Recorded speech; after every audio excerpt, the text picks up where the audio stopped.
سورہ بنی اسرائیل کی آیت نمبر 36 ہے، جو 10 کمانڈمنٹس آئی ہیں ان میں سے 9th کمانڈ ہے، وَلَا تَقْفُ مَا لَيْسَ لَكَ بِهِ عِلْمٌ إِنَّ السَّمْعَ وَالْبَصَرَ وَالْفُؤَادَ كُلُّ أُولَٰئِكَ كَانَ عَنْهُ مَسْئُولًا۔ انسان کسی چیز کی پیروی اس وقت تک مت کر جب تک کہ تجھے اس کے بارے میں ڈیفینیٹ علم نہ حاصل ہو جائے۔ بے شک کان، آنکھیں اور عقل، دل یا دماغ، کوئی بھی چیز، اس کے بارے میں تجھ سے پوچھا جائے گا کہ ان 3 انسٹرومنٹس کو استعمال کر کے تم نے حق بات تک پہنچنے کی کوشش کیوں نہیں کی؟ تو مجھے بتائیے، کیا ریویلڈ نالج میں جو کتاب و سنت کا علم ہے یا ایکوائرڈ نالج میں کہیں یہ بات ملتی ہے، یہ والی کہانی کہ روحیں واپس آ جاتی ہیں؟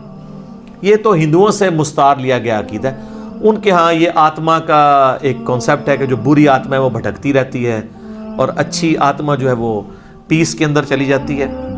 وہ تو جناب، وہ تو یہ کہتے ہیں زلزلہ بھی آتا ہے، گائے نے ایک سینگ کے اوپر اٹھایا ہوا ہے کیا نام ہے زمین کو، اور جب تھک جاتی دوسرے پہ، تو یہ ساری توہمات ہیں۔ کالی بلی راستہ کاٹ دے، نحوست ہے، توہمات ہیں۔ جوتی پہ جوتی چڑھ جائے، سفر لکھا ہوا ہے، توہمات میں سے ہے۔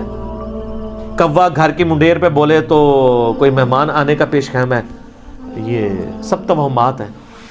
رات کے وقت جھاڑو نہیں دے سکتے، ناخن نہیں کاٹ سکتے، اتنی تہمت پرستی جو ہے وہ چل رہی ہے ہمارے معاشرے کے اندر۔ چونکہ ہم لوگ ہندوؤں کے ساتھ رہے ہیں، لہذا یہ ساری باتیں وہیں سے آئی ہیں کہ روحیں واپس آ جاتی ہیں گھروں میں۔ کوئی روح نے ادھر آ کے کیا کرنا ہے؟ وہ تو سورۃ المطففین میں ہے کہ وہ علیین اور سجین کے اندر ہے۔ نیک روحیں جو ہیں علیین میں، بری جو ہیں سجین کے اندر ہے۔ ان کا اب اس دنیا کے ساتھ کیا لینا دینا ہے؟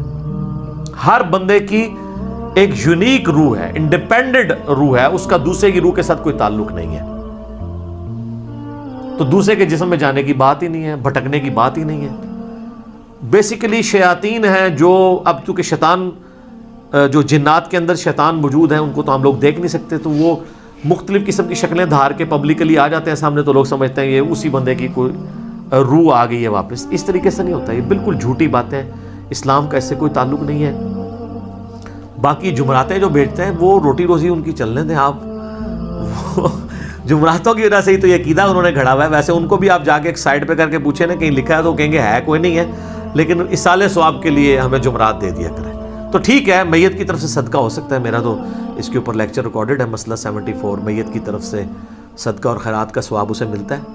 صحیح مسلم میں حدیث ہے کہ میت کو 3 اعمال کا ثواب پہنچتا ہے۔ نمبر 1، علم کی بات جو اس نے اپنی زندگی میں کی، اس کے مرنے کے بعد بھی اسے ثواب ملے گا، جیسے امام بخاری امام مسلم کو مل رہا ہے۔ دوسرا، صدقہ جاریہ، جو اپنی زندگی میں کوئی نیکی کا کام کیا اس کے بعد بھی جاری رہا، اسے ثواب ملے گا۔ تیسرا، نیک اولاد جو اس کے لیے دعا کرتی ہے۔ اور اسی کو سپورٹیو سنن نسائی میں حدیث ہے، بخاری مسلم میں بھی اس کا کچھ حصہ موجود ہے، جو سعد ابن عبادہ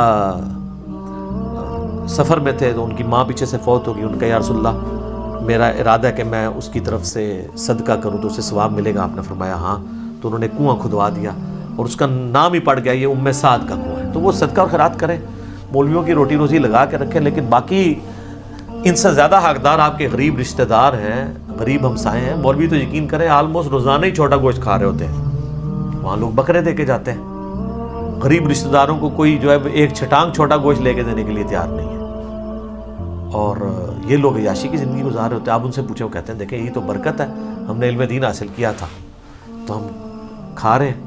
یہ لادہ بات ہے کہ قرآن میں آتا ہے کہ اللہ کے نیک بندوں کی نشانی ہے جو اپنے مال میں سے دیے ہوا اللہ کی راہ میں خرچ کرتے ہیں، لوگوں کا دیا ہوا اپنے اوپر خرچ نہیں کرتے۔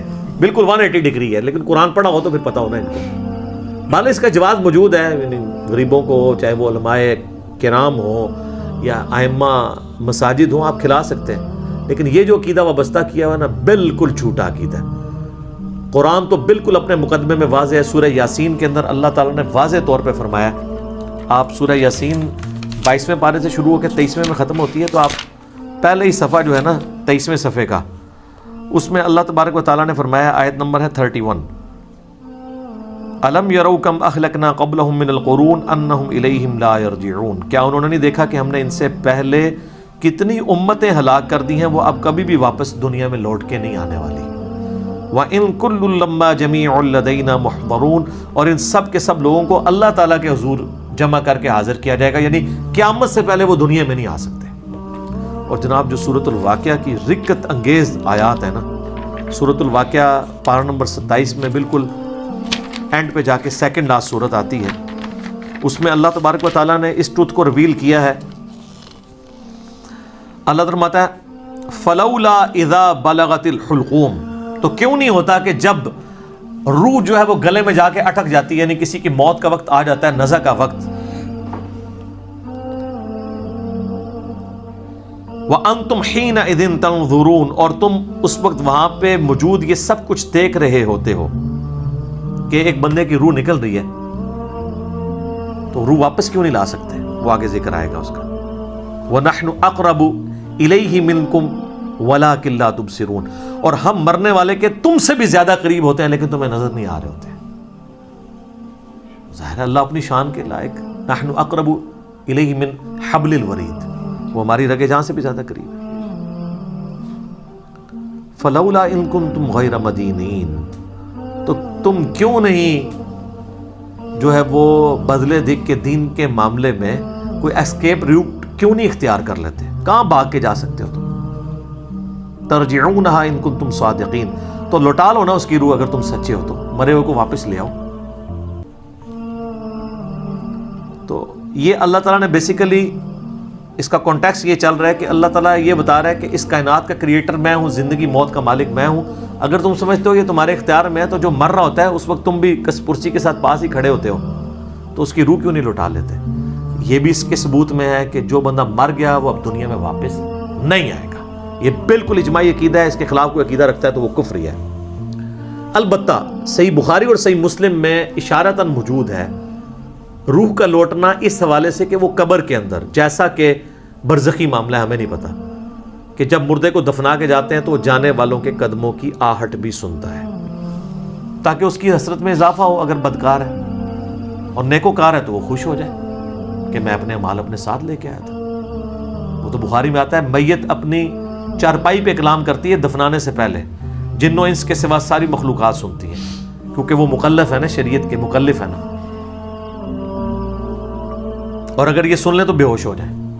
وہ کہتی ہے مجھے کدھر لے کے جا رہے ہو، اور نیک میت کہتی ہے مجھے جلدی جلدی اس طرف لے جاؤ۔ یہ جناب بڑا خطرناک معاملہ ہے۔ اللہم انی اعوذ بک من عذاب جہنم ومن عذاب القبر ومن فتنة المحیا